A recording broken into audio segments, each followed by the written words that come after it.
आपको समझना पड़ेगा कि तेजस्वी यादव क्यों नाराज हैं। आखिर क्यों रोज उनके सब्र का इम्तिहान लिया जा रहा है। रोज भारतीय जनता पार्टी गठबंधन के नेता स्वयं मुख्यमंत्री, उनके पिता, उनकी मां के बारे में अनर्गल टिप्पणी करते हैं और बार बार तेजस्वी के सब्र का इम्तिहान लिया जा रहा है। नीतीश बिहार विधान परिषद में खड़े होकर अपने सामने जो महिला पार्षद हैं, विपक्ष की महिला पार्षद हैं, उनके बारे में अनर्गल टिप्पणी करते हैं और सबसे बड़ी बात, अपने बयान में वो राबड़ी देवी पर प्रहार करते हैं जो अब राजनीति में नहीं है। वो कहते हैं कि खुद जेल में चला गया था और अपनी बीवी को मुख्यमंत्री बना दिया। आप नीतीश कुमार के इस बयान को सुनिएगा, वो किस तरह से सामने खड़ी हुई महिलाओं को ताना मार रहे हैं। मगर आपको यह समझना पड़ेगा कि नीतीश कुमार ऐसा क्यों कह रहे हैं, क्योंकि कहीं ना कहीं तेजस्वी को लेकर एक बौखलाहट है। आपको याद होगा बिहार विधानसभा के अंदर उन्होंने कहा था कि तुम्हारे पिता को यानी लालू को मैंने बनाया है। राजनीतिक मर्यादा की तमाम हदों को पार किया जा रहा है, मगर साहब मजाल है गोदी मीडिया इसकी चर्चा भी करे। सुनिए कल राबड़ी देवी पर किस तरह से प्रहार किया था नीतीश कुमार ने। इसके हस्बैंड टूट गए तो अपना वाइफ को बना दिया। अरे ये सब कोई मतलब है जी? जो हुआ है, आई लोग भी बनी हुई तो कोई महिला के लिए की है? ये सारा का सारा काम महिलाओं के लिए कितना हुआ है मालूम है? एक एक बात हमने बता दिया है। आप महिला को कोई दिक्कत नहीं है, एक एक तरह से कुछ नहीं जानती हो। अरे यही लोग बना दिया है तो तू लोग का कौन महिला का है? जब आप लोग नहीं है, आप लोग को जो कभी महिला के लिए किया नहीं, उन्हीं लोगों के पार्टी में है। आप ठीक जवाब दीजिए और सब जवाब दीजिए सबका। महोदय, लोग भी जो महिलाएं हैं सबको बताना चाहिए कि कितना ज्यादा महिलाओं के लिए हो रहा है। सभापति महोदय, सभा बैठे। आप जानते हैं राबड़ी देवी पर जो कहा, यहां पर वो गड़े मुर्दे उखाड़ रहे हैं, मगर उससे भी ज्यादा आपत्तिजनक था नीतीश कुमार जिस तरह से सामने खड़ी हुई महिलाओं से बात कर रहे थे। मैं समझना चाहता हूं कि क्या मुख्यमंत्री को इस तरह की शैली, इस तरह का जो अंदाजे बयां शोभा देता है, खास तौर से एक ऐसे राज्य में जहां इस तरह की तस्वीरें सामने उभर कर आती हैं। आप जानते हैं खबर क्या कह रही है? बिहार शरीफ में एक महिला की लाश मिली और उसके तलवों के नीचे किसी ने कील ठोक दी थी।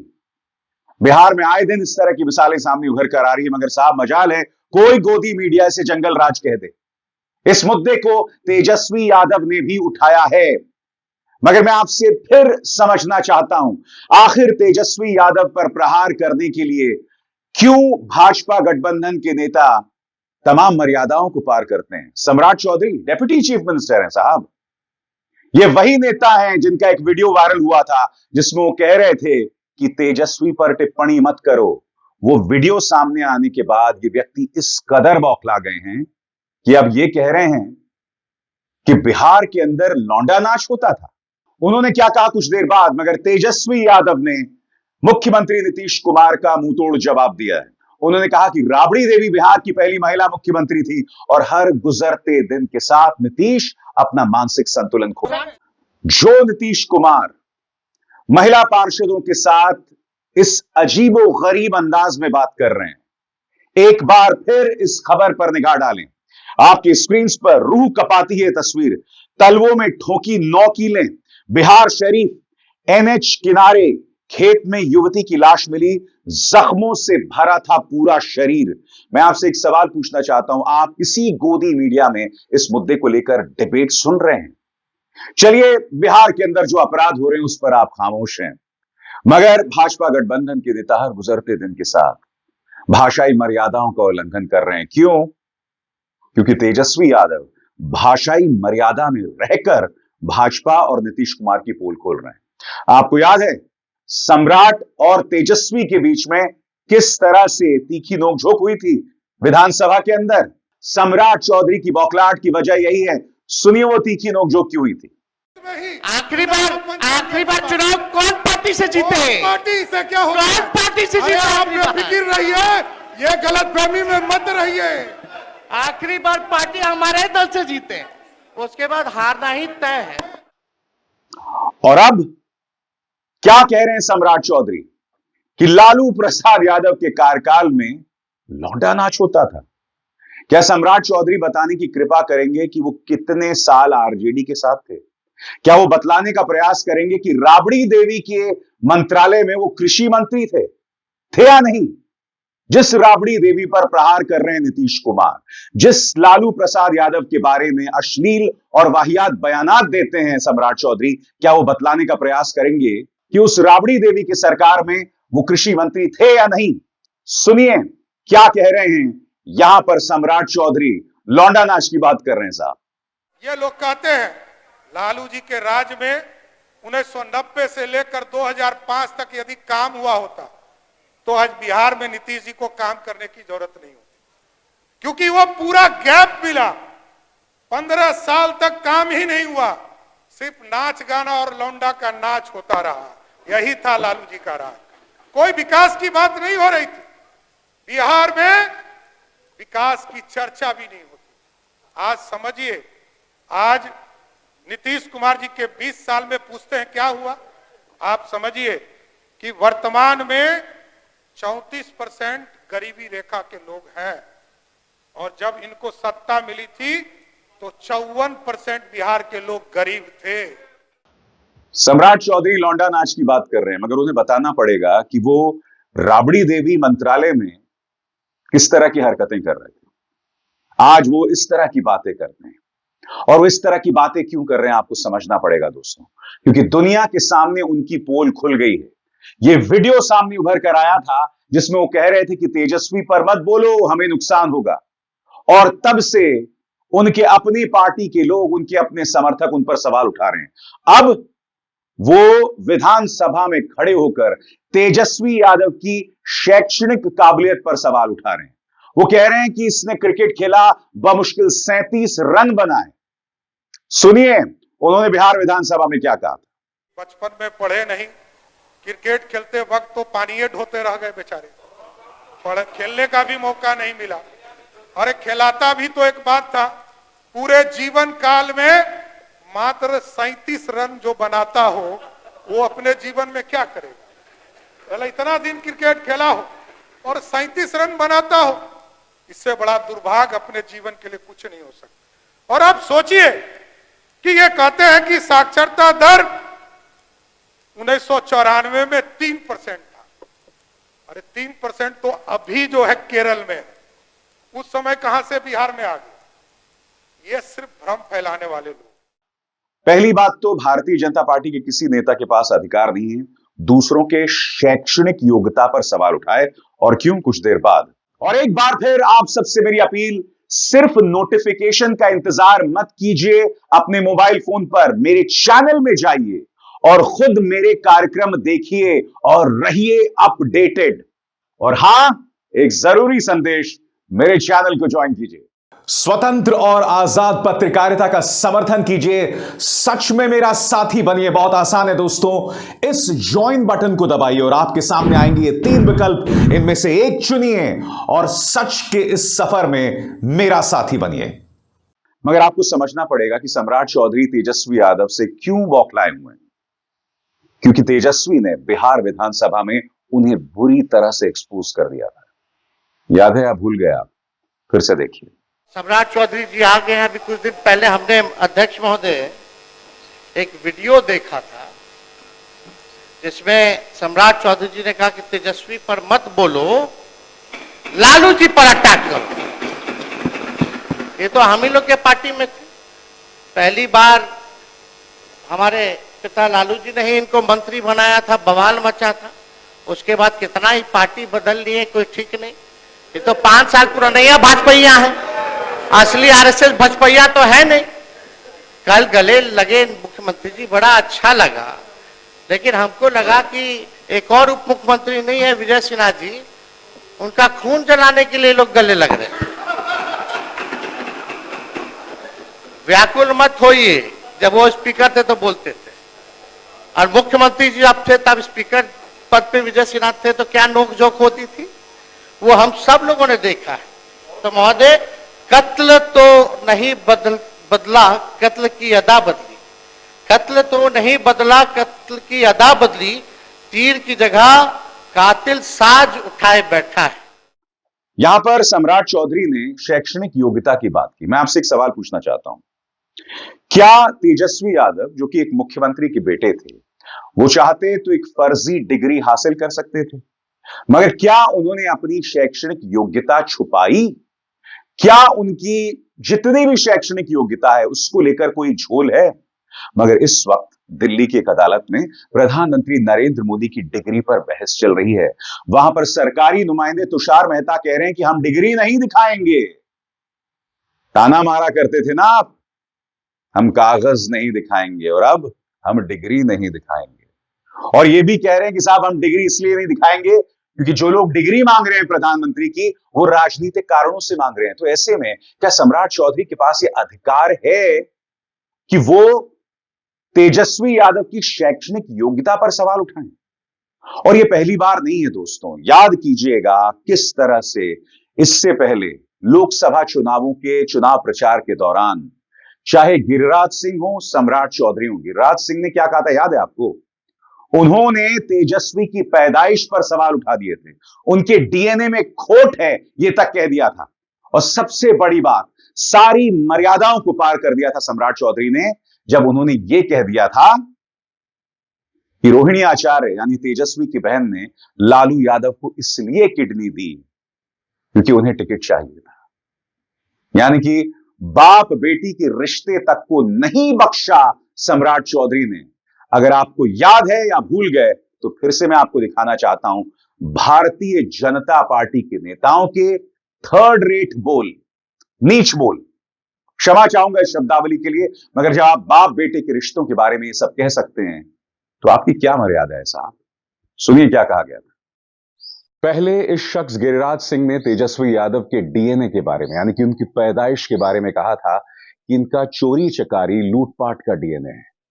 और उसके बाद बिहार के उप मुख्यमंत्री सम्राट चौधरी ने लालू यादव और उनकी बेटी जिन्होंने उन्हें किडनी दान दी थी, उनके बारे में इतनी शर्मनाक बात की है दोस्तों कि जिसे शब्दों में बयान नहीं किया जा सकता। जब मैंने उनकी बात सुनी तो कुछ देर के लिए मुझे विश्वास नहीं हुआ कि एक व्यक्ति, संवैधानिक पद पर बैठा एक व्यक्ति, पिता और बेटी के रिश्ते के बारे में इतनी घटिया ओछी बात कर सकता है। आप जानते हैं सम्राट चौधरी ने क्या कहा? सम्राट चौधरी ने यह कहा कि लालू प्रसाद यादव ने अपनी बेटी रोहिणी को टिकट इसलिए दिया क्योंकि रोहिणी ने उन्हें अपनी किडनी दी थी। विश्वास नहीं हो रहा ना दोस्तों? सुनिए सम्राट चौधरी ने दरअसल कहा क्या। ऐसे नेता हैं जो टिकट बेचने में माहिर खिलाड़ी है, और लालू जी तो अब अपनी बेटी तक को नहीं छोड़े, पहले किडनी लिए तब टिकट दिया। यही है लालू यादव जी का परिचय है। जो व्यक्ति अपने बेटी तक को नहीं छोड़ता हो उसी का नाम है लालू।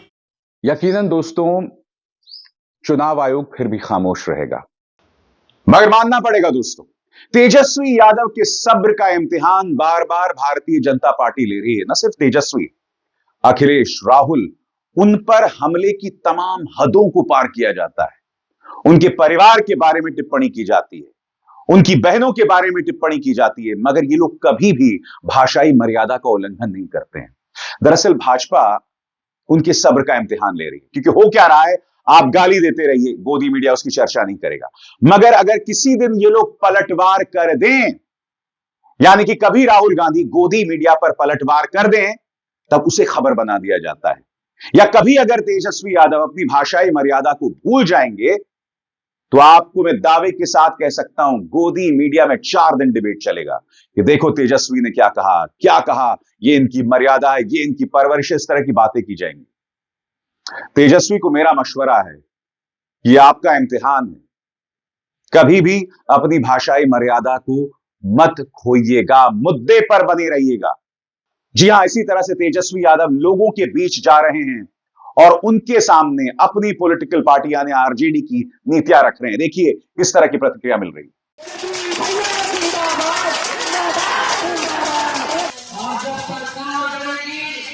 तो प्राथमिकता के तौर पर रसोई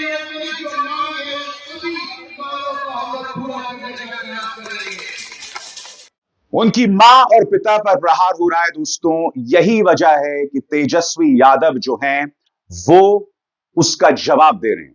हालांकि जब वो प्रेस कॉन्फ्रेंस करते हैं तो अहम मुद्दे उठाते हैं, बताते हैं कि अगर हम सरकार में आए तो किस तरह की नीतियां होंगी। और यहां पर उन्होंने डोमिसाइल के बारे में एक अहम घोषणा की थी। सुनिए क्या कहा।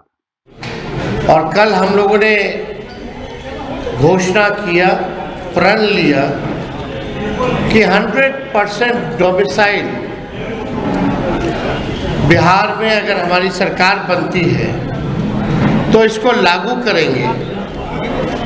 और यही नहीं बल्कि जो फॉर्म जो अभ्यर्थी सरकारी नौकरियों के लिए जो भरते हैं उस फॉर्म का फीस भी जो है हम लोग माफ करेंगे।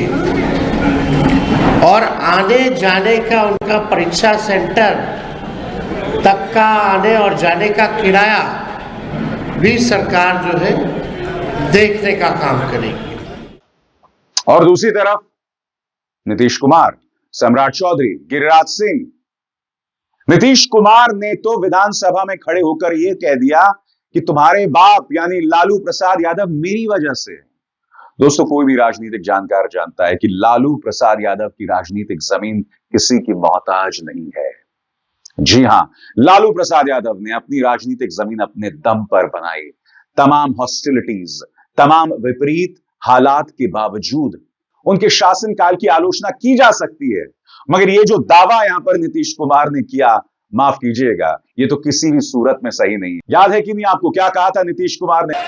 तो इस तरह से नीतीश कुमार तमाम भाषाई मर्यादाएं जो हैं वो लांघ रहे हैं तेजस्वी पर हमला बोलने के लिए। लालू प्रसाद यादव, उनकी पत्नी, और सबसे बड़ी बात, हर गुजरते दिन के साथ महिलाओं के साथ किस तरह का संवाद करना चाहिए, उसमें तमाम हदों को पार कर रहे हैं नीतीश कुमार। और यही वजह है कि तेजस्वी उनके मानसिक संतुलन पर सवाल उठा रहे हैं। आज भारतीय जनता पार्टी के तमाम नेताओं से सवाल है, चाहे प्रधानमंत्री नरेंद्र मोदी हो, चाहे सम्राट चौधरी हो, चाहे गिरिराज सिंह हो, चाहे रमेश बिधुड़ी हो, इन्होंने बार बार भाषाई मर्यादा का उल्लंघन किया है। संसद के अंदर याद है आपको, रमेश बिधुड़ी ने किस तरह से दानिश अली के बारे में अपशब्दों का इस्तेमाल किया था, जिन्हें दोहराया भी नहीं जा सकता। जब वो उन अपशब्दों को कह रहे थे तब उनके पीछे हर्षवर्धन और रविशंकर प्रसाद, जिनकी राजनीतिक जमीन बिहार की है, वो हंस रहे थे। तो ये मत सोचिए कि जो बात यहां पर रमेश बिधुड़ी कह रहे थे ये इनके अपने शब्द हैं, सोच भारतीय जनता पार्टी की है। और यह भी मत भूलिए कि यह वही बिहार है जहां प्रधानमंत्री नरेंद्र मोदी खड़े होकर मुजरा शब्द का इस्तेमाल करते हैं। सही सुना आपने, मुजरा शब्द का इस्तेमाल। और अगर आप भूल गए हैं तो मैं आपको फिर याद दिलाना चाहता हूं कि विपक्ष पर प्रहार करने के लिए, तेजस्वी पर प्रहार करने के लिए प्रधानमंत्री ने किस तरह से भाषाई मर्यादाओं का उल्लंघन किया था। सुनिए। इंडिया अलायंस को अपने वोट बैंक की गुलामी करनी है तो करें, उनको वहां जाके मुजरा करना है तो भी करें, मुजरा करना है तो भी करें, मुजरा करना है तो भी करें। मैं एससी, एसटी, ओबीसी आरक्षण के साथ डट करके खड़ा हूं, खड़ा रहूंगा, जब तक जान है लड़ता रहूंगा। मुजरा, लेट दैट सिंक इन। देश के यशस्वी प्रधानमंत्री, विश्व गुरु प्रधानमंत्री नरेंद्र मोदी बिहार के चुनावों में तेजस्वी यादव पर हमला करने के लिए, राहुल गांधी पर हमला करने के लिए मुजरा शब्द का इस्तेमाल कर रहे हैं। और वो वहां नहीं रुके थे, तेजस्वी यादव के बारे में यह तक कहा था कि ये जो हेलीकॉप्टर में घूमता है इसको मैं जेल में डाल दूंगा, क्योंकि प्रधानमंत्री जानते हैं कि एजेंसीज उनके सामने नतमस्तक है। मगर आज इस कार्यक्रम का क्या मकसद था दोस्तों? आपको यह बतलाना कि जहां तक भाषाई मर्यादाओं की बात है, भाजपा और नीतीश कुमार, इनकी कोई लिमिट नहीं है, ये तमाम हदों को पार कर सकते। और आज मैं एक चेतावनी दे रहा हूं, ये जो माहौल बनाया जा रहा है ना, मुझे ताज्जुब नहीं होगा दोस्तों किसी दिन बिहार विधानसभा के अंदर मां बहन की गालियां दी जाने लगी। कौन देगा मैं नहीं जानता हूं, क्योंकि हम बार बार देख रहे हैं कि नीतीश कुमार और भाजपा आरजेडी के सब्र का इम्तिहान ले रही है। सीधी सी बात है, बिहार एक राजनीति संपन्न प्रदेश है और यहां पर अपनी बात रखने के लिए आखिर क्यों आप भाषाई मर्यादा का उल्लंघन करते हैं, किसी के मां बाप को गाली देते हैं, बाप और बेटी के रिश्ते के बारे में सवाल करते हैं। लौंडा नाच, इस तरह की शब्दावली का इस्तेमाल आप बिहार विधानसभा में कर रहे हैं और बिहार की जनता देख रही है। बिहार की जनता का एक बहुत बड़ा तबका इससे सीख भी रही है। एक जमाना था दोस्तों जब बिहार किसी भी कीमत पर सांप्रदायिक नहीं था, उसने हमेशा सांप्रदायिकता के खिलाफ आवाज बुलंद की थी। मगर आज पिछले 10 सालों में जो परवरिश मिली है, भारतीय जनता पार्टी की सोच जो ग्रासरूट्स में पहुंची है, उसका असर आप देख रहे हैं। तेजस्वी यादव का इम्तिहान बहुत मुश्किल है दोस्तों, और कई मोर्चों पर। सबसे बड़ी बात, प्रचार तंत्र उनके बिल्कुल खिलाफ है। दूसरी बात, एजेंसीज, आप देखिएगा जैसे जैसे हम अक्टूबर नवंबर के करीब यानी बिहार विधानसभा चुनावों के करीब आएंगे, एजेंसीज एक्टिव होंगी और मुझे ताज्जुब नहीं होगा कि तेजस्वी यादव पर कोई बड़ी कार्रवाई हो जाए, क्योंकि प्रधानमंत्री इसकी धमकी दे चुके हैं। उसके अलावा पैसे का खेल, तेजस्वी और कांग्रेस जो है, जहां तक पैसे की बात है, भाजपा के आसपास भी नहीं है। आज की तारीख में भारतीय जनता पार्टी और संघ ने बिहार के तमाम ग्रासरूट्स में जो तमाम स्टेक होल्डर्स हैं, जो प्रेशर ग्रुप्स हैं, उन पर इस कदर खौफ बरपाया हुआ है एजेंसीज के दबाव का। जी हां, जो छोटे छोटे राजनीतिक दिग्गज हैं, गली मोहल्ले के या क्षेत्रों के, मफिसिल इलाकों के, उन पर एजेंसीज का इस कदर खौफ है कि वो सब भाजपा के लिए काम कर रहे हैं। और इसके अलावा अगर हम जातियों की भी बात करें, आप जानते हैं बड़े दलित नेता इस वक्त, जो तमाम बड़े दलित नेता, वो भाजपा के साथ हैं। तो जातियों के लिहाज से भी एजेंसीज, पैसा, प्रचार तंत्र, इन तमाम चुनौतियों का सामना तेजस्वी यादव कर रहे हैं। हालांकि वो जब जनता के बीच जा रहे हैं तो वो जाति विशेष की बात नहीं कर रहे हैं, वो मुद्दों की बात कर रहे हैं, वो युवाओं की बात कर रहे हैं। अब मैं नहीं जानता हूं कि इसका असर जनता पर कितना पड़ने वाला है, मगर तेजस्वी का इम्तिहान बहुत मुश्किल है, चढ़ाई बहुत मुश्किल है। मैं नहीं जानता हूं कि जातियों के मोर्चे पर वो जो भारतीय जनता पार्टी का किला है, उसमें वो किसी तरह की सेंध लगा पाएंगे या नहीं। चुनौती बहुत मुश्किल है, मगर सबसे बड़ी चुनौती उनके सामने यह है कि उन्हें मुकाबला करना है भारतीय जनता पार्टी की चुनावी मशीनरी का, जिसमें गाली गलौज है, जिसमें डर है, जिसमें पैसा है, जिसमें तमाम मर्यादाओं का उल्लंघन करके राजनीति करने की बात है। चलिए देखा जाएगा, इसीलिए तो बिहार की राजनीति बहुत दिलचस्प हो चली है। अभिसार शर्मा को दीजिए इजाजत, नमस्कार।